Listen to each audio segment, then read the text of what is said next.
Welcome to Fi Friday Feedback on the Fi Guys podcast, where we recap key takeaways from our most recent episode in order to help cement the information in your mind. We'll also be providing insights to burning questions from our community members in the viewer mailbag. Remember, the Fi Guys podcast is your trusted source for all things financial independence, and we're thrilled to have you here with us on this journey. So whether you're listening while commuting, at the gym, or just relaxing at home, we're here to provide you with the knowledge and inspiration you need to achieve your financial goals. The Fi Guys is a podcast dedicated to providing general information and insights on a wide range of wealth-related topics. The views and opinions expressed in this podcast are those of the host and guests and do not constitute personalized financial advice. The content provided in this podcast is for educational and informational purposes only. It should not be considered a substitute for professional financial advice.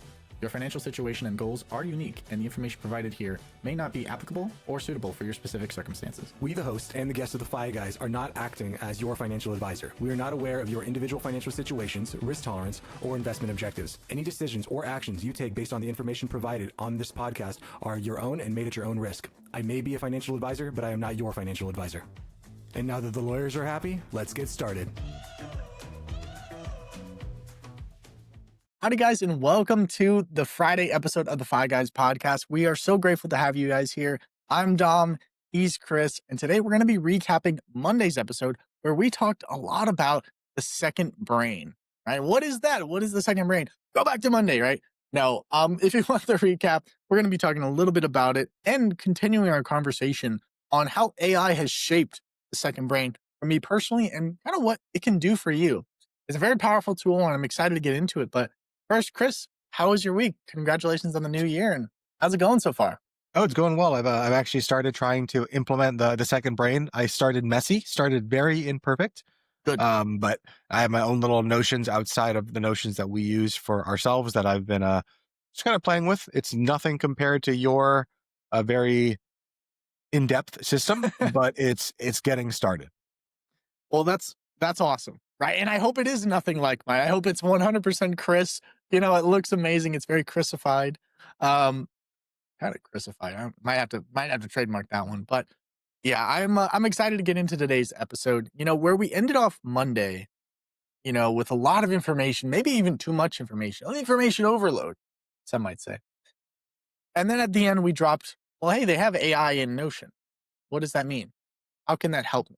Right? We all love, for the most part, we all, I think, love AI.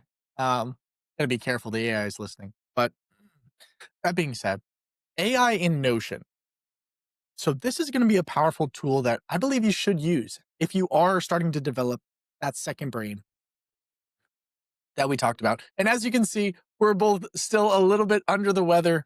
I don't know when it's going to stop. Maybe next episode we'll be healthy again. I don't know. But yeah, so for the Notion AI, right, we talked a lot about the PARA structure, right? The projects, area, resources, and archives in order to kind of bring what's in your mind and what's happening around you into a physical domain. Therefore, you know, you don't have to lose it or you can reference back to it rather than just cycling through your mind.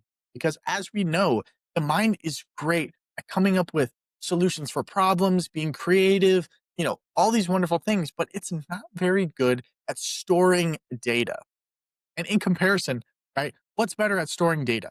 Your iPhone with all the photos or your mind, right? When I go to my phone and I'll see like, well, on December 17th of 2019, what photo was taken? I can go to my phone. I know exactly what it looks like on the phone. But in my mind, I have no idea. So always remember that the mind is a great operator, not a great storage place. And it's important to offload things that you're thinking about, that you're feeling, that you don't want to forget into that second brain. So therefore, you can live forever. And you can be the person you always wanted to be and always be that referencing machine.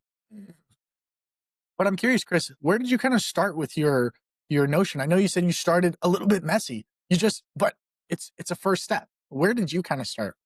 Yeah, I just started with opening up to a certain day. I know with within the Notions template, you can just kind of set it by dates. So I set it by dates and I put the day's name on there and I just put number 1 or log 1. And then all I put on there was things I wanted to get done, new things I learned that day. So I just kind of use it as like a task list.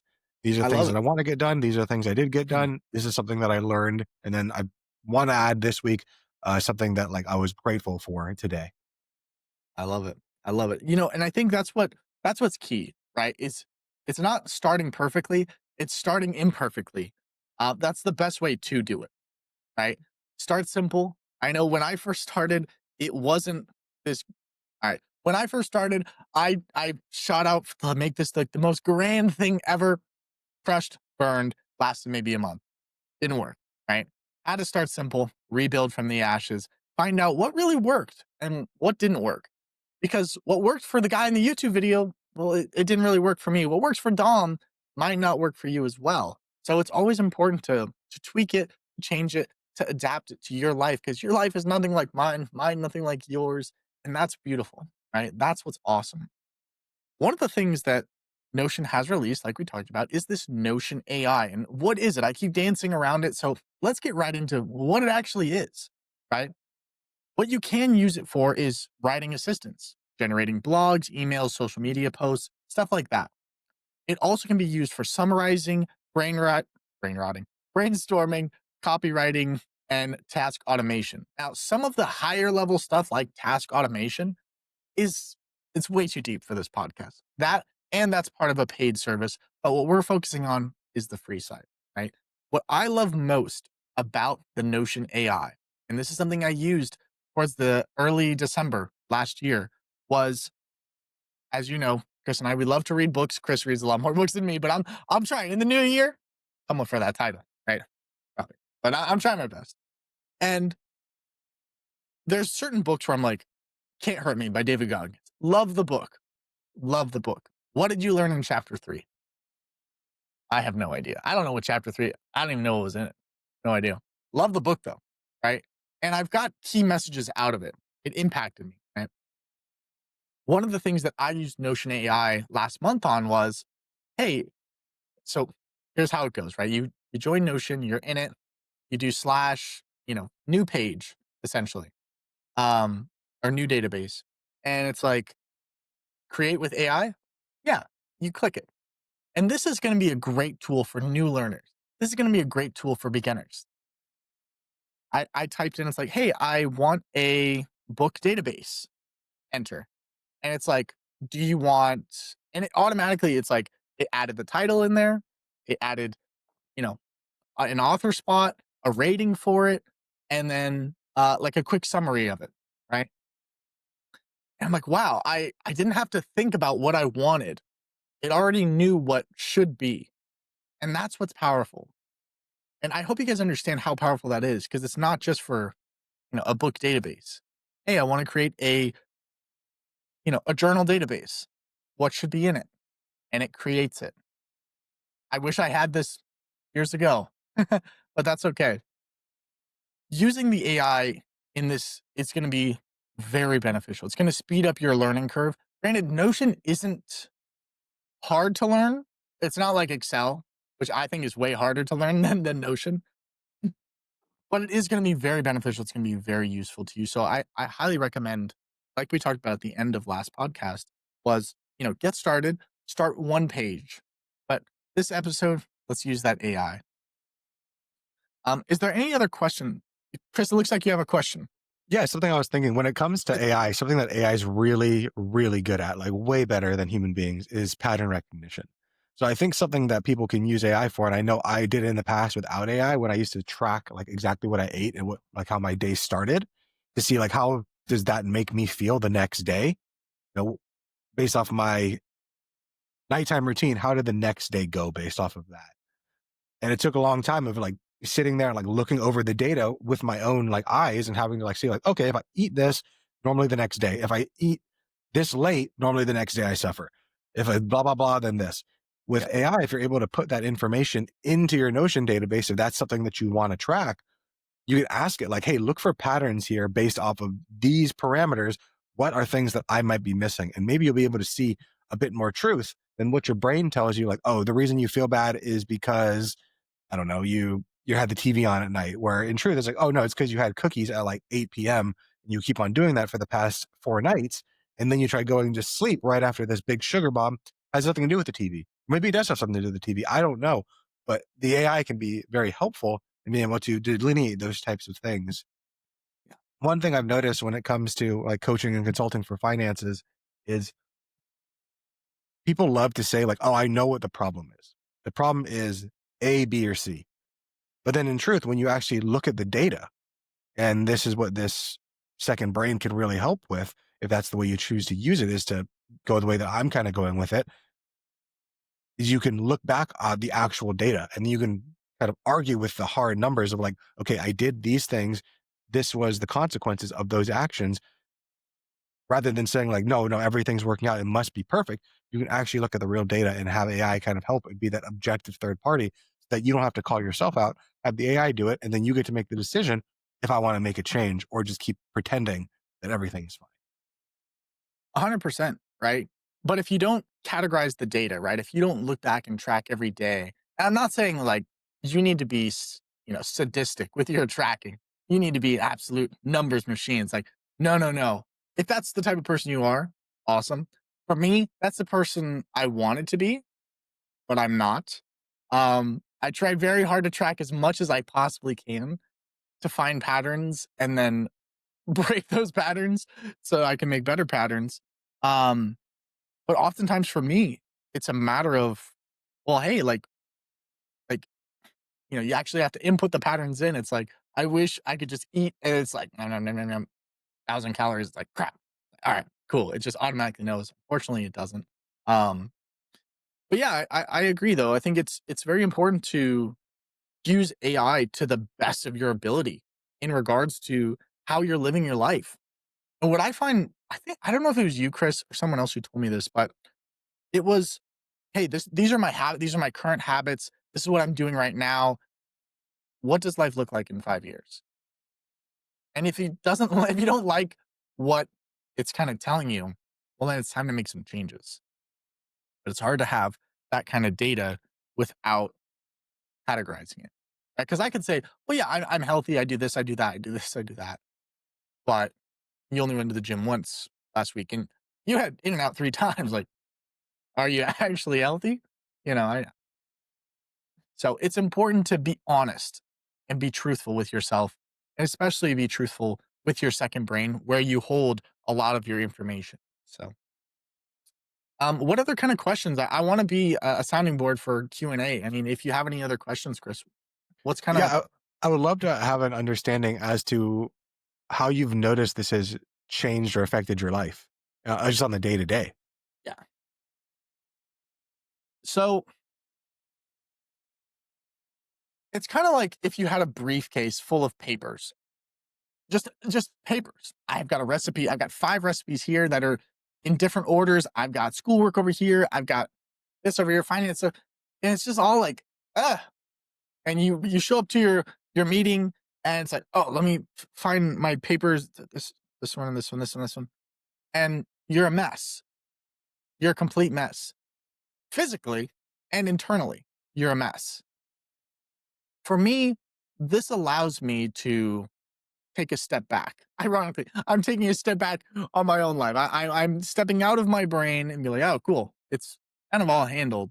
Um, I don't need to remember things as hard, right? I can reference them.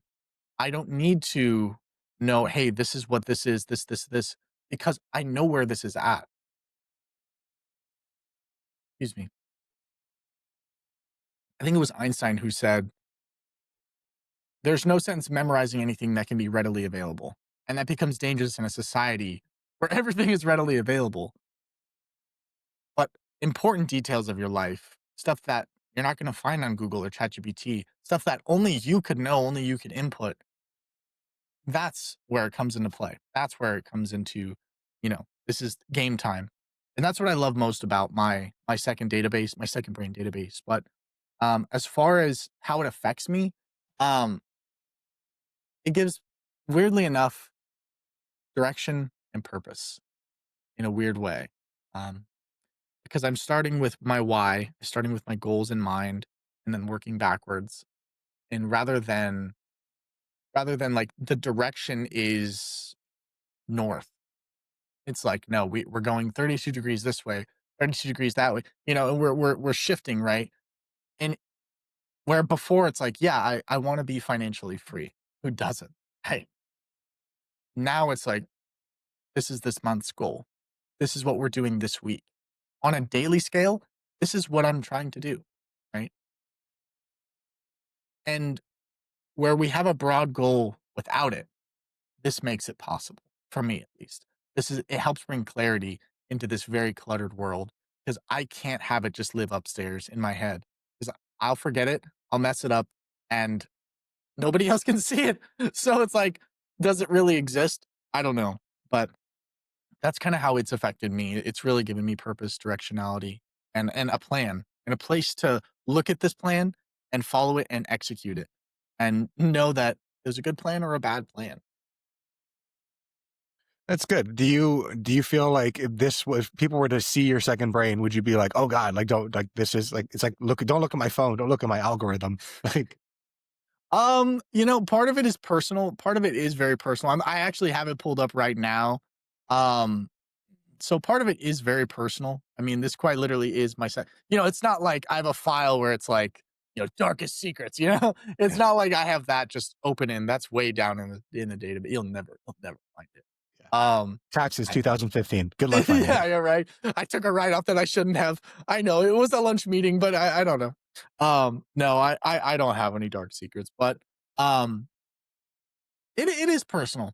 It is personal. It's one of those things where I mean you're basically without cracking my head open and neurolinking me. I mean, you're seeing what's going on inside my head. Everything from the projects I'm working on to, my favorite verses from the Bible, from the tasks that I have for this week and what's going on that was happening last week. My journal entries from I'm telling you, I hope there's no like hackers in listening to this episode. I got to strengthen my password maybe, but password is strong. Don't test it. But It's um, password 321. Good luck. the, the five guys champion podcast number 349, yeah, something like that. Um, but no, I mean it's everything that I'm thinking about essentially. 80%. 80% of everything that I'm consciously thinking about that I want to kind of have something come to fruition or that I'm planning on or I'm working on. Even like my vision boards in here. I don't know if you do vision boards or if everybody else does vision boards. I really like them. It's something that I'm trying to get a little bit better on in this new year is visualizing and really stepping into it. I found this is a little fun story. This is a fun story. Then we'll move on to our mailbag possibly. Um, when I was younger, I had a very charismatic godfather. I love this guy. I idolize this guy. Love him to this day. He's awesome. And he was like, I mean, you know what it's like when you're young and you like look up to someone in your family. It's like, wow. It's like that was him to me, right? I was like, man, this is like the coolest guy, smoothest guy. He's got a great house. He's got a wonderful wife. Like, got a wonderful family. I'm like, this is who I want to be like when I grow up, right? And I literally just started emulating him. Right? He was my vision board IRL in real life. He was my in real life vision board, right? Of who I wanted to be. And it's interesting that I literally started to sound like not sound, but like the way he would talk and the way he would carry himself. And it helped me develop as a young teenager. I mean, we're talking like, freshman year of high school when I was an amoeba. I was nothing. I was just a pleb. Um, and it really helped me to develop. And what I learned from that is it's just a vision board. It's literally just an in real life vision board.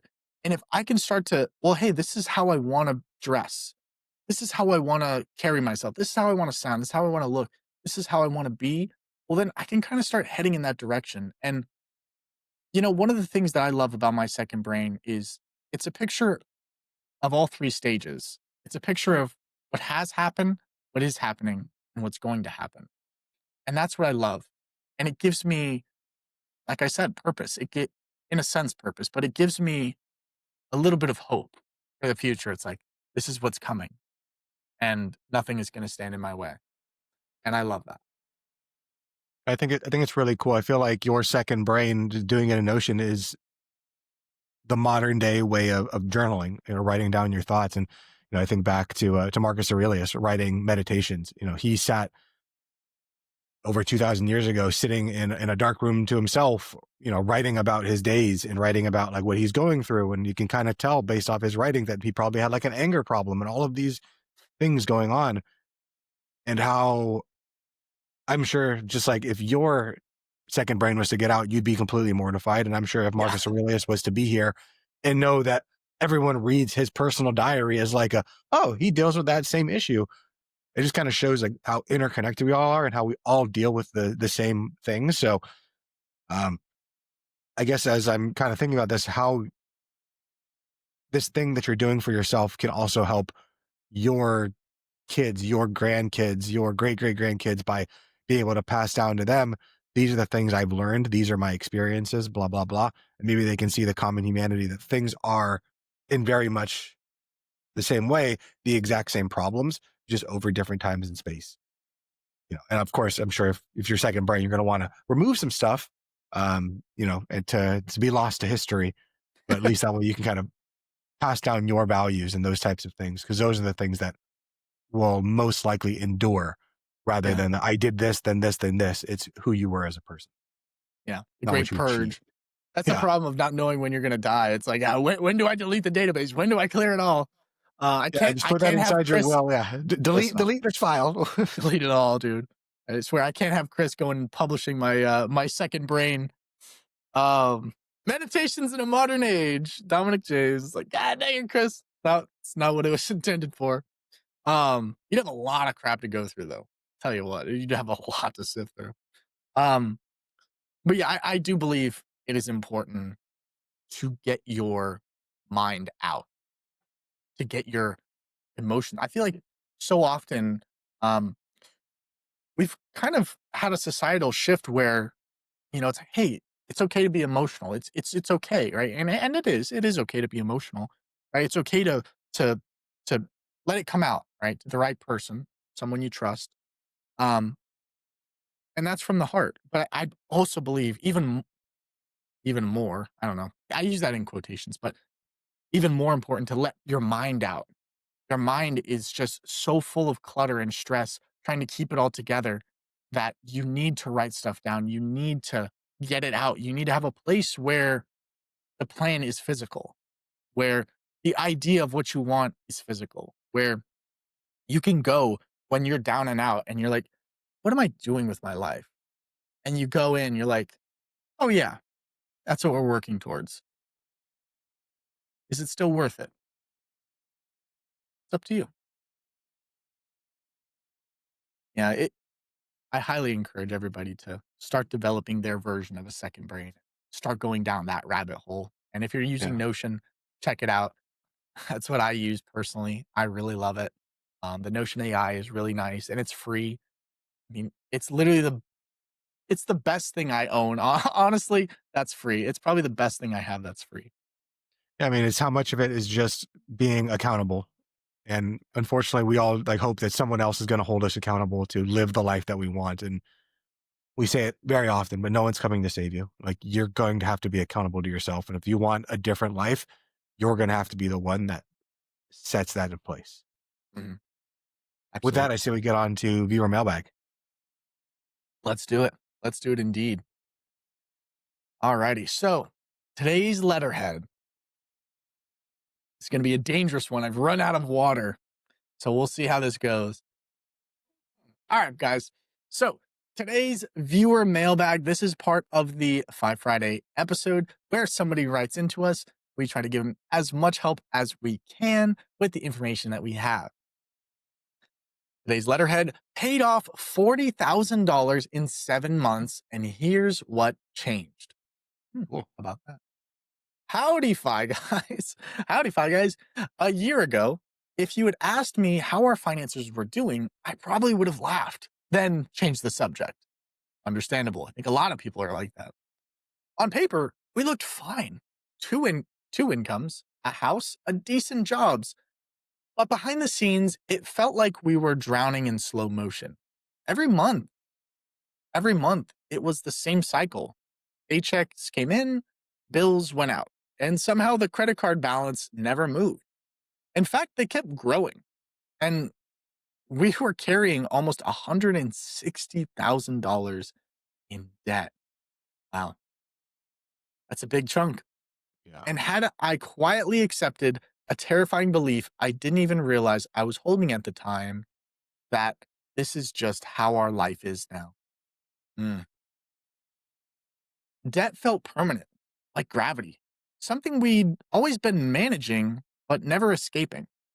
We stopped talking about it because it always ended with tension or shame. I avoided opening statements, and my husband and I were both working hard, yet it felt like we were running on a treadmill that only got faster. Then in May of in May of last year, right? Then in May of 2025, something changed. Not a dramatic moment, not a lottery win, no raise, just exhaustion. The kind where you finally admit, we can't keep doing this. We sat down, pulled up every account, every every balance, every ugly number we'd been avoiding, and for the first time, we didn't look away. It was brutal, but it was also weirdly freeing. We made decisions that night, no more drifting, no more, we'll deal with it later. We picked a plan and committed fully. We cut out spending that didn't matter. We said no to things that used to feel like non negotiables, and we redirected every single dollar towards high interest debt and treated it like an emergency because it was an emergency. Fast forward 7 months, and we've paid off almost $40,000 in debt. Read Whoa. that again because I still have to. We started with $160,000, and now we're down to $122,000. And for the first time in my adult life, the numbers are moving in our favor. The balances are shrinking, the anxiety is quieter, and the conversation about money, well, they don't feel like landmines anymore. What's wild is how much our mindsets have changed. A year ago, I couldn't imagine ever being debt free. Now, we're looking at being completely debt free, minus the mortgage, by fall of 2028. It doesn't feel like a fantasy anymore. It feels inevitable. Our goal for 2026 is to knock out another $50,000 and finally start funding my husband's 401k again, something we had to put on hold because the debt, well, it felt more urgent. Knowing that our high interest debt will soon be gone has given us permission to think beyond survival and to start planning for a future again. The biggest surprise through it all, though, this money wasn't the hard part, but the emotional shift was the hard part, and it was the most powerful part. I didn't realize how much debt had quietly shaped our identities, how it made us feel behind, irresponsible, and stuck. Paying it down, it didn't just improve our net worth, it gave us back a sense of control, confidence, and momentum. We're not done, we're still in it, but we're no longer hopeless. And that might be the biggest win of all. Thanks for giving people like us a place to say this out loud. It matters more than you know. From debt stressed to progress obsessed. How about that? Well, congratulations. Yeah. We need a clap button on the podcast. I think we'll have to add that in for next episode. That's amazing. That's wonderful. That is super wonderful. $40,000 in 7 months. I mean, that is a huge feat. That's amazing. That's Yeah. super exciting. Chris, what do you? I mean, I don't know if they're asking I don't know what much. they want from me. Just I think it's just you did it. the celebration post. I love a celebrate. You know, it's nice when things aren't sad. Um, so Yeah, that's good. that's not normal for us. It's not normal. It's usually like, hey, I'm 19. I just graduated high school, and I think I just ruined my whole life. I just got my first credit card. It's like, nah, no, Yeah. you didn't. Trust me, you're fine. You're fine. Yeah. So, yeah. But yeah, I guess I do have some stuff to say. It's maybe not just for our listener, but for everyone else. But to our listener, like I think first off, these moments where you feel those wins, it's a good time to pause and like sit there with your partner and like actually like feel that win. Feel like look what we did. Because this person paid off nearly $40,000 in just 7 months. And I think that's more than just progress. It's proof that this individual and their partner have the ability to align and execute on something, where most people will never even get to this point because they'll never fully commit to doing it. Or more importantly, they'll hide from the problem. They'll say the problem isn't even a problem. The problem is something else. But what didn't change in this person, what they didn't say is like they didn't change their income. They didn't change their level of intelligence, which is what everyone tells you to do. Oh, just be smarter, make more money. It was a moment back in, I think they said May or something of last year, where they decided we're going to stop avoiding these numbers. Because in truth, avoiding it is what keeps you stuck. And then when you actually have that clarity, that's what begins to create that momentum. And our writers, and hopefully to our listeners who continue, you also need to choose clarity. Because when this person and their spouse sat down and they looked at everything, that was the real turning point. That was the moment that they decided, we're not just going to grit it through it. We're not going to blame it on payments. We're not going to blame it on spreadsheets. We're going to reclaim control of our lives one step at a time. And sometimes it's slow. I'm sure there's going to be people who are going to say, oh, only $40,000. Like you're not even halfway there. But that's how progress is made. Too many people look to the end point and say, well, why aren't I there yet? And if you're failing until you're there, you're never actually going to make it. Because this person said, like, this is inevitable. And made me think of Thanos saying, like, I am inevitable. Yeah. But I think the reason that this feels inevitable to this person is now because the person has shifted from, I hope this works, to this will work. This is my plan to make it work. Because hope, while extremely necessary, is super fragile. Like I think of a Batman, right? Where Bane's like, I take away their hope. Like hope was the thing that's going to get you out of bed, but it can be very easily taken away from you. But a plan of how I'm going to get from point A to point B, how I'm going to jump that chasm, that's sturdy. That's something I can hang my hat on, that other people come and try to take that from me. I'm like, no, I have my plan. I'm going to stick to it regardless of what you think. And that emotional relief you're describing, it's just as important as the math. I think it's even more important than the math, because debt doesn't just drain your bank account. It drains your energy. It drains your confidence. It drains your connection with your spouse, your family, with other people. And when you get to when you choose to not use the anxiety anymore, to return to the real world and to stop just being mired in that area, it allows so much more peace and an ability to move forward in the right way. But to our listener and to everyone who's hearing this, like you have to be mindful as the pressure eases off, as you're paying down that debt, to not let lifestyle creep come in. It's something I've seen a lot of times, and this is something I just want to preface our writer to be aware of. When the debt starts to shrink, it's tempting to reward yourself early.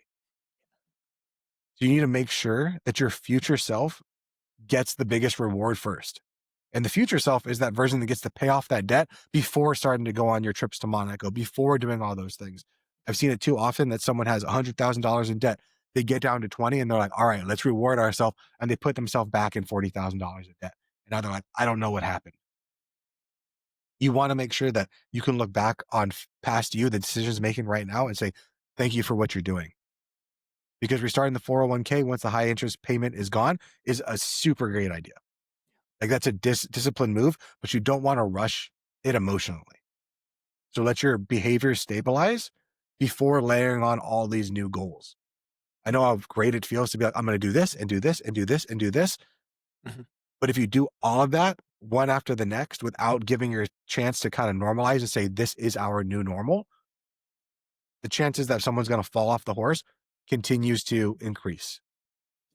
So you and your partner have already proven that you have the ability to make the hard decisions together. So now you just need to make sure that you protect that alignment. I think the most important thing for that is something you're probably already doing: regular check-ins. And they matter more now than they did at the beginning, because at the beginning you have this momentum, this dream, this like, oh man, this is going to be amazing. But right now you're going to get into this season where you get to look back and say, I made $40,000, but you still have another 3 years of this. This is that boring middle. And sometimes the hardest thing is just being able to endure the boredom and being okay with the boredom and saying like, even in the boredom, I'm making progress. Because fall of 2028 isn't just a date, it's the finish line that you can visualize. So you need to break it down into smaller milestones so the journey doesn't feel endless. Because I can guarantee you, well, right now, 1 year in, you're like, I'm this far. Maybe in next year, maybe the year after, you're going to be like, I just feel like we're not making progress. That's just the way that human beings. And here's the part that you don't want to miss. You're no longer someone who's trying to get out of debt. You're someone who's following through on getting out of debt. That's the identity shift that's going to carry you from every financial decision you make from here on out. So to our listener, to anyone who might find themselves in this place, you have to keep going. Not because you're behind, but because you're finally moving forward on purpose. So congratulations to our listener and to anyone else who finds themselves in this place. It starts with actually taking control. It starts with, you know, dealing with the way the world is rather than what we wish it to be. Yeah. And facing it, like they did. I mean, they faced it head on. They were tired of living that life. And I think that's what's beautiful. You're just looking it right in the I feel like once you have something scary, you look it right in the eye, it's not as scary as you think. Unless it's like a polar bear, that'd be pretty scary. Thankfully, it's not a polar bear situation. Thank goodness. It's just a debt situation. Much easier to deal with than a polar bear. And they're already killing it, right? 40,000 down. Here's to the next 40. I love it. That's exciting. Um, and like you said, Chris, I mean, what do you think's more important? Is it facing the fear or is it the identity shift? Right? They kind of go hand in hand. Yeah, I mean, I think in order to have the identity shift, you need to face the fear. So it's like, what came first, the chicken or the egg? I don't Yeah, know. yeah. True. That's true. Yeah. Yeah, I guess so. It's like I had to have the identity shift to face the fear, but I faced the fear. Now I have the identity shift. Weird. Weird take. But yes, best of luck from Arizona and from California. We wish you the best of luck. Now we're going to be moving on to our wins of the week. Chris, what do you have for your win of the week? Yeah, so I have two, and they're related to cleaning up stuff. So, uh, ever since we moved here to San Diego, my loft upstairs, which is like our second office, has just been full of boxes and just full of picture frames and all this stuff that we've kept on saying we're going to hang these frames, we're going to hang them, and we just never really got to it. So finally, one morning, I just went there and I took out all the boxes, took all the frames, and I didn't really clean it all up. I just moved it to a closet and organized it. So now it's just at least out of sight, out of mind until we decide what we're going to do with all these photos. Cause I know my wife and I don't want to just like throw the photos away, but we do like the minimalist of like, oh, like it looks kind of nice not having every single wall full of photos everywhere. Yeah. So it's just nice to be able to walk upstairs, look at the loft and be like, wow, that looks really, really well organized. You can see all the counters. There's not stuff all over it. And the other thing that we did was we've had some like little black mold areas in the corners of our shower. Like it kind of Mhm. gets us out the grout. I sit there with soft scrub and I keep on scrubbing and keep on trying to deal with it. And I didn't know how to deal with it. And I found this gel that you can get on Amazon. You just like put it on all of the spots that have that little like black mold. And then the gel's so thick, it just sits on there because it doesn't like roll away. You just keep it on there for like 3 to 10 hours. So I just stuck it on there. I didn't have to scrub or anything, walked away, fell asleep. Next morning, I woke up and this morning our shower looks like super clean. I had to do no Hmm. work for this. Interesting. Very cool. Very cool. Yeah, got can't have black mold. Can't have it. Can't have that roaming the streets. Well, that's fun. That's exciting. You What about you? faced you. I was just gonna say, I'm like, did you face the boxes or did you become the person who wanted to become an interior designer? It's, again, chicken and the egg situation. But um, ironically, first year, I mean, cleaning season. It seems like one of the gifts that I ended up getting for Christmas was a PC mount. For those who don't know, I have a Mac and I have a PC. The PC is what I game on for when I'm live on YouTube and on Twitch. Dominic James Gaming. And it has its own little desk essentially. And I keep camera gear on it and whatnot. And it's always kind of been not necessarily an eyesore, but when the desk moves up and down because we do this podcast standing and I live stream sitting, I get a little bit nervous with the cords. And I don't like seeing cords. So one of my win of the weeks is that I moved my computer underneath my desk, but off the ground. It's very important that it's off the ground, away from the dust and whatnot. Keep the components nice. I spent so much money on this computer. I'm not gonna let this thing die. Um, so yeah, the underneath of my desk, Cord City completed. It is beautiful once again, and I am so grateful because now my cat can't get to any of my cords. So that's fun. That's good. No electrocuted cat, clean desk, happy Dom, good cat. Right. So those are my wins of the week, and I hope you guys have great wins of the week as well. Starting this new year off strong. The Five Guys, of course. But yeah, that's gonna do it for us. Chris, any final thoughts from you? No, thank you guys so much for joining us. Please, if you haven't had a chance to go back and listen to Monday's episode about, Dom led this whole one, and that was really cool for him to take the reins, to teach us about something that I didn't really know a lot about, that I think is going to add a lot of value to our listeners.